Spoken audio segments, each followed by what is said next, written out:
வணக்கம். இந்தியர்களாகிய நாம் இஸ்ரவேலர்கள் என்பதை குறித்து இதுவரைக்கும் நான் பேசிட்டு வந்தேன். இதற்கான ஆதாரத்தை பரிசுத்த வேதாகமத்திலிருந்து புராணங்கள்லேருந்து எடுத்து கையாண்டிருக்கேன். பரிசுத்த வேதாகமம் அப்படிங்கிறது ஒரு வரலாற்று நூல். இதில் இருக்கிற பழைய ஏற்பாடு இஸ்ரவேலர்களுடைய வரலாறு. இந்த வரலாற்றை கொண்டு தான் 2000 வருடங்களாக மண்மேடாக இருந்த இஸ்ரேல் நாடு 1948ஆம் ஆண்டு அது யூதர்களுக்கு கொடுக்கப்பட்டது. அதே போன்று புராணங்கள் என்பது 100 கோடி இந்திய மக்களின் நம்பிக்கை. இந்த நம்பிக்கையில் தான் இது இறையாண்மை உள்ள நாடாக இது விளங்கிட்டுருக்கு. இந்த புராணங்களில் தேவர்கள் அசுரர்கள் அப்படிங்கிறத குறித்து சொல்லப்பட்டிருக்கு. இந்த தேவர்கள் அசுரர்கள் அப்படிங்கிறவங்க இந்த பூவுலகில் வாழ்கிறவங்க தான். இவங்க மேலோகத்தில் வாழ்கிறவங்க கிடையாது. இந்த புராணங்களில் கூறப்பட்டிருக்கிற நிகழ்வு அத்தனையுமே இப்பூவுலகில் நடந்ததுதான். இங்கே தேவர்கள் அப்படின்னு சொல்லப்படுறவங்க யார் அப்படின்னு சொல்லி பார்த்தீங்கன்னா, ஆகம விதிகளாகிய நியாய பிரமாணங்கள் யாருக்கு கொடுக்கப்பட்டதோ அவர்களை தான் தேவர்கள் அப்படின்னு சொல்லி குறிப்பிடப்பட்டிருக்காங்க. இதை குறித்து இயேசுவும் சொல்லியிருக்காரு. நான் உங்களை தேவர்கள் என்று அழைக்கவில்லையா அப்படின்னு சொல்லியிருக்கிறாரு. ஆகம விதிகள் கொடுக்கப்பட்ட இஸ்ரவேலர்களாக தான் தேவர்கள் அப்படின்னு சொல்லி குறிப்பிடப்பட்டிருக்கு. அதுபோல் இந்த நியாய பிரமாணங்களையும் ஆகம விதிகளையும் யார் மீறுறாங்களோ அவங்கள அசுரர்கள் அப்படின்னு சொல்லி குறிப்பிடப்பட்டிருக்கு. அதனால் இந்த அசுரர்களும் தேவர்களும் இந்த நிகழ்வுகள் எல்லாமே இப்பூ உலகில் நடந்தது. ஒரு சில அவதாரங்களை தவிர மற்றவை எல்லாமே இப்பூ உலகில் தான் நடந்தது அப்படிங்கிறத நம்ம தெரிஞ்சுக்கலாம். இஸ்ரவேலர்களுடைய வரலாறு பரிசுத்த வேதாகமத்தில் ஆதியாகமத்தில் ஆரம்பித்து எஸ்தர் புத்தகத்தோட முடியுது. இது கிமு 4ஆம் நூற்றாண்டோட முடியுது. நம்முடைய இந்திய வரலாறானது 3ஆம் நூற்றாண்டிலிருந்து இந்த இந்திய வரலாறு ஆரம்பிக்கிறத நம்ம பார்க்குறோம். அதே போல் பாரசீகத்தை ஆண்ட அகஸ்வேரு என்ற மன்னன் இந்தியா முதல் எத்தியோப்பியா வரை இருக்கிற 127 நாடுகளை ஆண்டான் அப்படின்னு சொல்லிட்டு வேதாகமத்தில் குறிப்பிடப்பட்டிருக்கு. 3ஆம் நூற்றாண்டை சேர்ந்த சந்திரகுப்த மௌரியர் அவருடைய அரசு பாரசீகம் வரை பரவி இருந்தது அப்படின்னு சொல்லியிருக்கு. அதை பார்த்திங்கன்னா இந்தியா முதல் எத்தியோப்பியா வரைக்கும் ஆண்ட பாரசீக மன்னர் 4ஆம் நூற்றாண்டில் அப்படின்னு சொல்லி குறிப்பிடப்பட்டிருக்கு. இங்கே இந்தியாவை ஆண்ட சந்திரகுப்த மௌரியர் 3ஆம் நூற்றாண்டு அப்படின்னு சொல்லி குறிப்பிடப்பட்டிருக்கு. இரண்டுக்கும் ஒரு நூற்றாண்டு வித்தியாசம்தான் இருக்கிறத நம்ம பார்க்கலாம். அதே போல் வேதாகமத்தில் யூதர்கள் மற்றும் இஸ்ரவேலர்கள் சிதறடிக்கப்பட்டு இந்த 127 நாடுகள்லையும் சிதறி இருந்தார்கள் அப்படின்னு சொல்லிட்டு குறிப்பிடப்பட்டிருக்கு. சந்திரகுப்த மௌரியர் சாணக்கியரும் சேர்ந்து இந்தியாவை ஒருங்கிணைத்தார்கள் அப்படின்னு சொல்லி நம்முடைய வரலாறு ஆரம்பிக்குது. அப்போது ஒருங்கிணைத்தார்கள் என்ற சொல்லிலிருந்து அந்த மக்கள் இந்தியர்கள் சிதறி இருந்தார்கள் அப்படிங்கிறது நமக்கு தெளிவாக தெரியுது. அப்போ அந்த சிதறி இருந்த மக்கள் யார் அப்படிங்கிறத குறித்து தான் நம்ம இது நாள் வரைக்கும் நம்ம பார்த்தோம். இனி அதற்கான ஆதாரத்தை நம்ம பார்க்க போகிறோம். பரிசுத்த வேதாகமத்தில் 4ஆம் நூற்றாண்டில் வாழ்ந்த எஸ்தர் அரசியை குறித்தும் அந்த எஸ்தர் புத்தகத்தில் உள்ள மொர்தெகாயை குறித்தும் தான் நம்ம இப்போ பார்க்க போகிறோம். அவரை சாணக்கியர் அப்படின்னு சொல்லி அழைக்கிறாங்க. சாணக்கியர், கௌடில்யர், விஷ்ணுகுப்தர் இந்த மூவரும் ஒருவர் தானா இல்லை மூவரும் வேறு வேறா அப்படிங்கிறத குறித்து பலவித கருத்துக்கள் நிலவுது.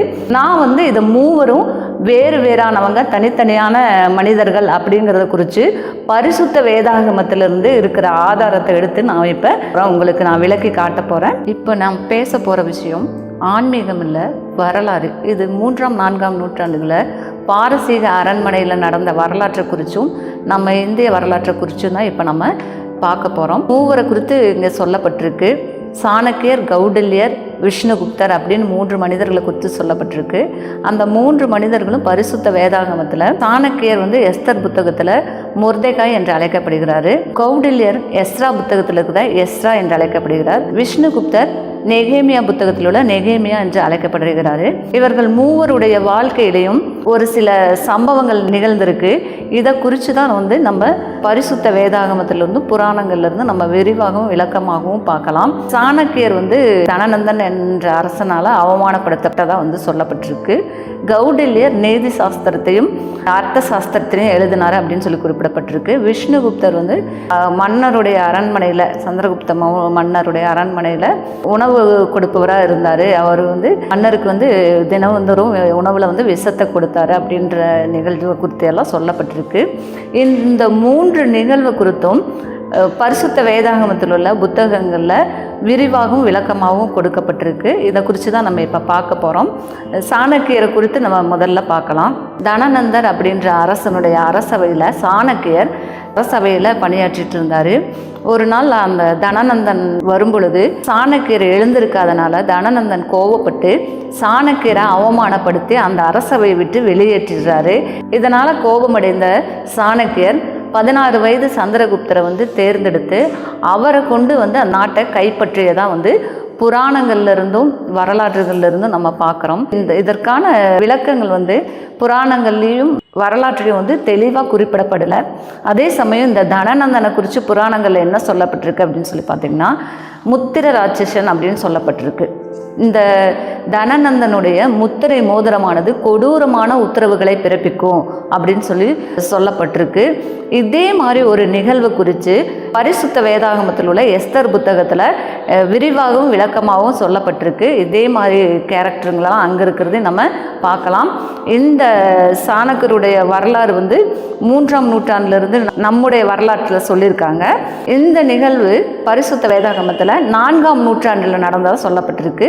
இடம் இரண்டுமே பாரசீக அரண்மனையில் நடந்ததாக சொல்லப்பட்டிருக்கு. ஏன்னா சந்திரகுப்த மௌரியருடைய அரசானது பாரசீகம் வரை பரவி இருந்தது அப்படின்றத வரலாற்றில் குறிப்பிட்டிருக்காங்க.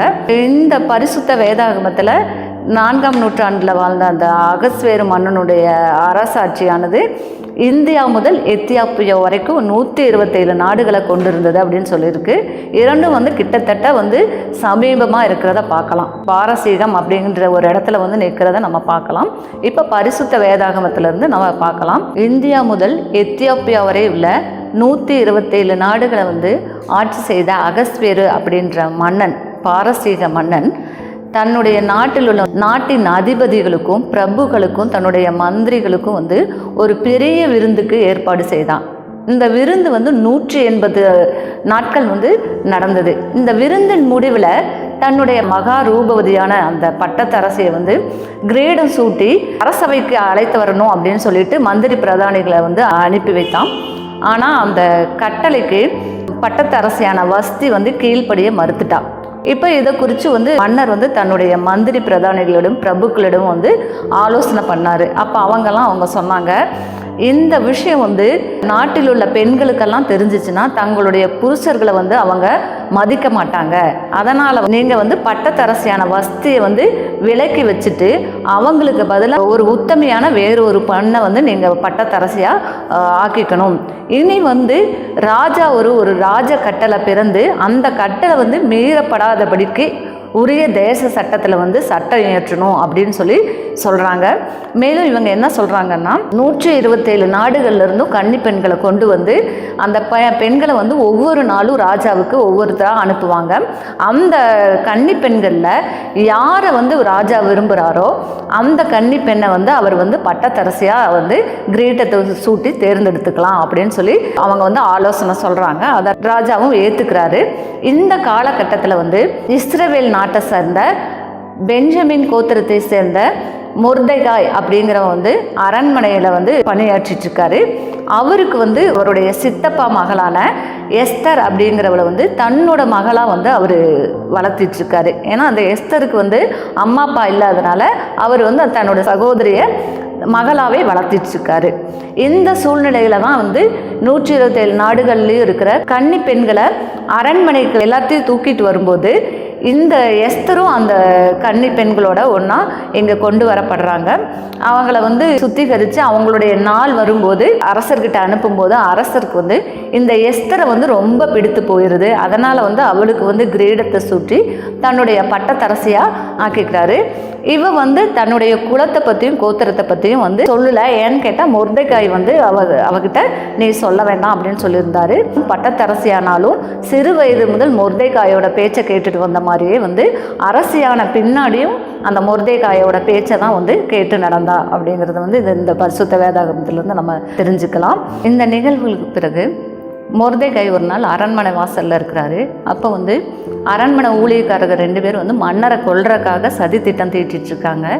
இதை அறிந்த அந்த மொர்தெகாய் வந்து உடனே எஸ்தர்கிட்ட சொல்கிறாரு. எஸ்தர் போய் அரசர்கிட்ட சொல்கிறாங்க.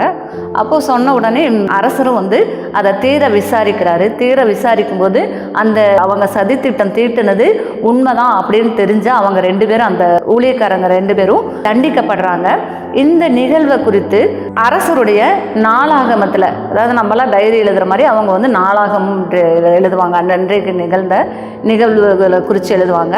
அந்த நாளாகமத்தில் வந்து இந்த நிகழ்வு குறித்து கொள்ளப்பட்டது. இந்த நிகழ்ச்சிகளுக்கு பிறகு அகஸ்வேரு மன்னர் வந்து தன்னோட நாட்டில் இருந்த ஆகாகியனாகிய, அதாவது அமலேக்கிய அரசன் ஆமான் அப்படிங்கிறவனை வந்து தனக்கு அடுத்தபடியாக உயர்த்தி அவனுக்கு வந்து எல்லா மரியாதையும் வந்து நாட்டில் இருக்கிறவங்க செலுத்தணும் அப்படின்னு சொல்லிட்டு கட்டளை பிறப்பித்தான். அதன்படி வந்து அந்த ஆமான் அப்படிங்கிறவன் வந்து அரசவைக்கு வரும்போது போகும்போதும் அந்த அரசவையில் இருக்கிறவங்கெல்லாம் எழுந்து நின்று அவருக்கு வணக்கம் சொல்லணும். இந்த மாதிரி வந்து சூழ்நிலையில் மொர்தெகாய் வந்து அந்த ஆமான் வரும்பொழுது எழுந்து நிற்காம அவருக்கு வணக்கம் செலுத்தாமல் இருப்பான். அப்போ வந்து அவனுக்கு பார்த்தோன்னே அந்த ஆமான் வந்து பயங்கர கோபத்தோட மூர்க்கமானான். அப்போ அதை குறித்து அந்த கூட இருக்கிற வேலைக்காரங்கெல்லாம் வந்து மொர்தெகாய் கிட்ட கேட்பாங்க. ஆமான் வரும்பொழுது நீங்கள் எந்திரிச்சு நின்று அவரை வணங்கணும், ஏன் நீங்கள் வணங்க மாட்டேங்கிறீங்க அப்படின்னு சொல்லும்போது, நான் ஒரு யூத, அதனால் நான் வணங்க மாட்டேன் அப்படின்னு சொல்லிட்டு அந்த மொர்தெகாய் வந்து சொல்கிறாரு.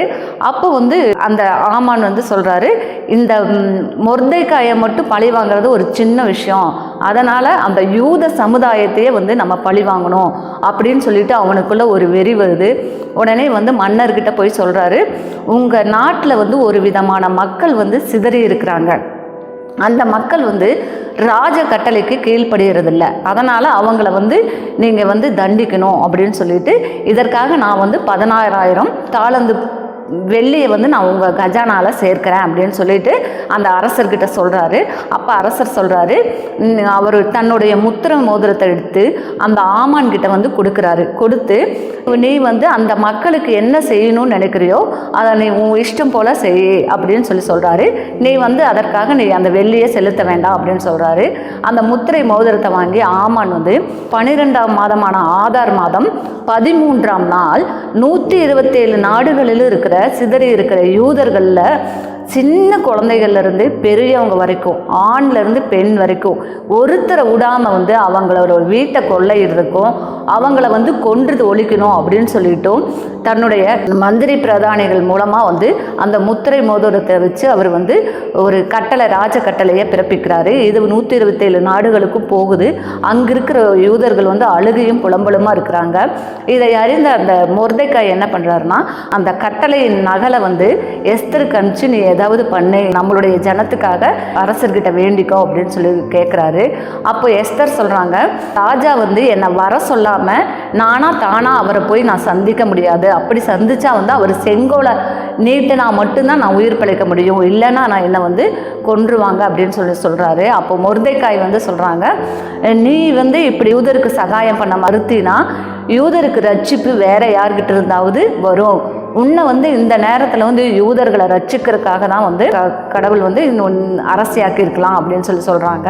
அப்போ எஸ்தர் சொல்கிறாங்க, சரி, இந்த சூசான், அதாவது இந்த தலைநகரில் இருக்கிற யூதர்களெல்லாம் ஒன்று திரட்டி 3 நாளைக்கு நீங்கள் வந்து இரட்டுடுத்தி நீங்கள் உபவாசம் செய்யுங்க, நானும் வந்து என்னோடய பணிப்பெண்களோட உபவாசம் இருக்கிறேன், இந்த 3ஆம் நாள் நான் வந்து அரசரை சந்திக்கிறேன் அப்படின்னு சொல்கிறாங்க.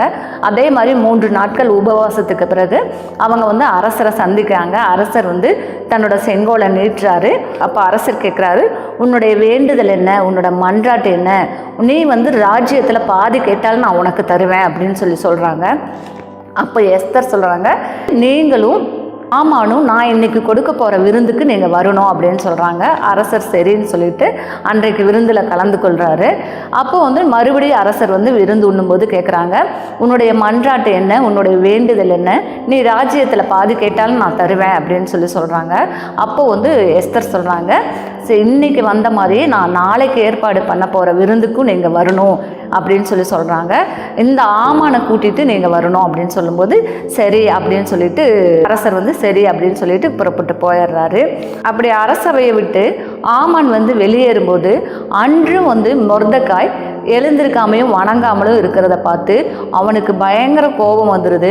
உடனே வந்து தன்னுடைய மனைவிகிட்டையும் நண்பர்கள்கிட்டையும் ஆலோசனை பண்ணுறான்.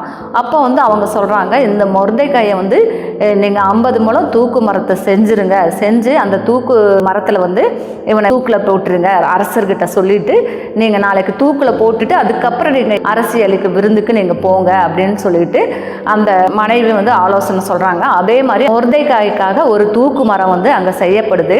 அன்றைய இரவு வந்து அரசருக்கு தூக்கம் வரல. அதனால் அவர் வந்து அன்னைக்கு நாளாகம புத்தகத்தை எடுத்து வாசிக்கிறாரு. வாசிக்கப்படும் போது அப்போ மொர்தெகாய் செஞ்ச செயல் வந்து அவருடைய கண்ணுக்கு படுது. அதனால் அந்த மொர்தெகாய்க்கு வந்து ஏதாவது கனம் பண்ணணும் அப்படின்னு நினைக்கிறாரு. அந்த எண்ணத்தோடு வெளியே வரும்போது மொர்தெகாயை தூக்கலை போட சொல்கிறதுக்காக அங்கே ஆமான் வந்து உட்கார்ந்துட்டுருக்கான். அப்போ வந்து அந்த ஆமான் கிட்ட வந்து ராஜா வந்து கேட்குறாரு, ராஜா வந்து ஒரு மனுஷனை வந்து கனம் பண்ணணும் அப்படின்னு நினச்சா அந்த மனுஷனுக்கு நீ என்ன பண்ணணும் அப்படின்னு சொல்லி கேட்கும்போது ஆமான் நினச்சிக்கிறான், நம்ம தான் அரசருக்கு அடுத்தபடியாக இருக்கோம், அப்போ அரசர் நம்மளை தான் கனம் பண்ண நினைக்கிறாரு அப்படின்னு சொல்லிட்டு ராஜாவோட கிரீடத்தை அவனுக்கு சூட்டி அவரோட வஸ்திரத்தை அவனுக்கு போட்டு ராஜா ஏறுற பட்டத்து குதிரையில் அவனை வந்து அந்த பிரதானிகளை வச்சு ஊரெல்லாம் வந்து வள வரணும், அவனை குறித்து வந்து எல்லாத்துக்கும் மக்கள்கிட்டையும் சொல்லணும், இப்படி தான் வந்து ராஜா வந்து கனம் பண்ணணும் அப்படின்னு சொல்லி ஆமான்னு சொல்கிறான். அதுக்கு வந்து ராஜா வந்து அப்படியானா நீ சொன்ன இந்த காரியத்தை எல்லாம் வந்து நீயே போய் அந்த மொர்தெகாய்க்கு பண்ணு அப்படின்னு சொல்லி சொல்கிறான். அப்போ அதை கேட்டோன்னா வந்து இவனுக்கு பயங்கர அதிர்ச்சி ஆயிடுது. இருந்தாலும் ராஜ கட்டளைக்கு அடிப்பணியணும் அப்படின்னு சொல்கிறதுனால அதே மாதிரி வந்து மொர்தெகாய்க்கு வந்து கிரீடம் தரிப்பித்து வஸ்திரத்தை போட்டு இவன் வந்து ஊரெல்லாம் சுற்றி கூட்டிகிட்டு வந்து இவன் அவமானத்தால் வீட்டில் வந்து இருக்கிறான். அப்போ அவன் மனைவி சொல்கிறான், மொர்தெகாய் யூத குலமானால் நீ வந்து அவனை மேற்கொள்ள முடியாது அப்படின்னு சொல்லிட்டு இருக்கும்போதே வந்து அரண்மனை சேவகர்கள் வந்து எஸ்தர் அளிக்கும் விருந்துக்கு மன்னர் அவங்கள கூப்பிடுறாரு அப்படின்னு சொல்லிட்டு அவங்க அவசரப்படுத்துகிறாங்க, வாங்க அப்படின்னு சொல்லிட்டு அவனும் அந்த அவசரமாக அந்த விருந்துக்கு போகிறான். விருந்துக்கு போகும்போது விருந்து நடுவில் வந்து மன்னர் மறுபடியும் எஸ்தர்கிட்ட கேட்குறாங்க, உன்னுடைய மன்றாட்டு என்ன, உன்னுடைய வேண்டுதல் என்ன, உனக்கு நீ ராஜ்யத்தில் பாதி கேட்டாலும் நான் தருவேன் அப்படின்னு சொல்லிட்டு மறுபடியும் வந்து கேட்குறாரு. அப்போ வந்து அவங்க சொல்கிறாங்க, என்னையும் என்னோட ஜனத்தையும் வந்து கொல்றதுக்கு வந்து ஒரு சத்துரு உத்தரவிட்டுட்டான், எங்களை அடிமையாக வித்திருந்தா கூட நாங்கள் வந்து கவலைப்பட்டிருக்க மாட்டோம், ஆனால் உங்களுக்கு வந்து ஏற்படுற இழப்புக்கு வந்து அந்த சத்ரு தான் உத்தரவாதம் தரணும் அப்படின்னு சொல்லும்போது அப்போ ராஜா வந்து அப்படியா, யார் அந்த சத்ரு அப்படின்னு சொல்லும்போது இந்த துஷ்ட ஆமான் தான் அப்படின்னு சொல்லிட்டு அவனை காமிச்சு சொல்கிறாங்க. சொன்னோன்னா ராஜா கோபத்தோடு வெளியே போயிடுறாரு. அரண்மனை தோட்டத்துக்கு போயிட்டு திரும்பி வரும்போது ஆமான் திராட்சை ரசத்தோட மிகுதியால் எஸ்தரோட படுக்கையிலே படுத்திருக்கான். உடனே வந்து எஸ்தரையும் நீ வந்து அடையணும்னு நினைக்கிறியா அப்படின்னு சொல்லிட்டு ராஜா சொன்னது தான் தாமதம். அவனை வந்து சேவகர்கள்லாம் வந்து கைது பண்ணிடுறாங்க. அப்போ வந்து ஒரு சேவகன் சொல்கிறான், நீங்கள் கனம் பண்ண விரும்பின அந்த மொர்தெகாயை வந்து தூக்கில் போடுறதுக்காக வந்து 50 முழ கம்பத்தை வந்து நட்டி வச்சுருக்கான் அப்படின்னு சொல்லும்போது அந்த கம்பத்திலேயே வந்து இந்த ஆமானை வந்து தூக்கில் போட்டுருங்க அப்படின்னு சொல்லிட்டு அரசர் கட்டளையிடுறாரு. அதே மாதிரி நிகழ்வுகள் நடந்துருது. அந்த ஆமான்கிட்ட இருந்து முத்திரை மோதிரத்தை வாங்கி அரசர் வந்து மொர்தெகாய்கிட்ட கொடுத்துட்றாரு. அதே மாதிரி ஆமானுடைய அரண்மனையும் எஸ்தருக்கு கொடுத்துட்றாங்க. அந்த எஸ்தருடைய அரண்மனைக்கு மொர்தெகாயை வந்து அதிகாரியாக வைக்கிறாங்க. மொர்தெகாய் வந்து இந்த நாட்டிலேயே வந்து 2ஆம் அதிபதியாக நியமிக்கப்படுறாரு. இந்த நிகழ்வுகளுக்கு பிறகு எஸ்தர் மறுபடியும் வந்து அரசர்கிட்ட வந்து ஒரு மன்றாட்டை வைக்கிறாங்க, நான் வந்து இப்போ தப்பிச்சிட்டேன், அதே மாதிரி இந்த 127 நாடுகளுக்கும் வந்து இந்த மாதிரி வந்து ஆதார் மாதம் 13ஆம் நாள் அங்கே இருக்கிற யூதர்களெல்லாம் கொல்லும்படி உத்தரவாயிருக்கு, அப்போ அந்த உத்தரவையும் வந்து நீங்கள் வந்து மாற்றி போடணும் அப்படின்னு சொல்லும்போது அரசர் வந்து தன்னோட முத்திர மோதிரத்தை கொடுத்து நீங்கள் வந்து அந்த மாற்றுதலுக்குரிய அந்த நிருபங்களை எழுதுங்க அப்படின்னு சொல்லி சொல்கிறாரு. அதே போல் அன்னைக்கு வந்து மொர்தெகாயினால் வந்து யூதர்களுடைய பகைவர்கள் யாரோ அதே நாளில் வந்து அந்த பகைவர்கள் எல்லாம் கொல்லவும் கொள்ளையிடவும் வந்து 127 நாடுகளுக்கும் வந்து யூதர்களுக்கு அந்த நிருபம் எழுதப்பட்டு போகுது. அதே போன்று அந்த 127 நாடுகளில் இருக்கிற அந்த யூதருடைய பகைவர்கள் ஆதார் மாதமான 12ஆம் மாதம் 13ஆம் நாள் வந்து யூதர்கள் அனைவரும் அந்த பகைவர்களை வந்து மேற்கொள்கிறாங்க. சூசான் நகரில் 14ஆம் நாளும் வந்து அந்த பகைவர்களை வந்து மேற்கொள்கிறாங்க. அதனால் வந்து இந்த காரியம் மாறுதலாக, அதாவது எந்த நாளில் வந்து யூதர்கள் அனைவரையும் கொல்லணும் அப்படின்னு சொல்லிட்டு கட்டளை பிறந்ததோ அதே நாளில் வந்து அவர்களுடைய பகைவர்கள் வந்து கொல்லப்பட்டாங்க. அந்த நாளை வந்து ஒரு பண்டிகையாக வறியவர்களுக்கு தானம் அளித்தும் நண்பர்களுக்கும் உறவினர்களுக்கும் வந்து பரிசு பொருட்கள் அனுப்பியும் வந்து இந்த நாள் வெகு விமரிசையாக கொண்டாடணும் அப்படின்னு சொல்லிட்டு மொர்தெகாயினால் இந்த ஒரு கட்டளை பிறப்பிக்கப்படுகிறது. இந்த நாளை வந்து பூரீம் பண்டிகை அப்படின்னு சொல்கிறாங்க. இந்த பண்டிகையை வந்து 12ஆம் மாதம் 13ஆம் நாள் வந்து எல்லா நாடுகளில் இருக்கிறவங்களும் கொண்டாடுவாங்க.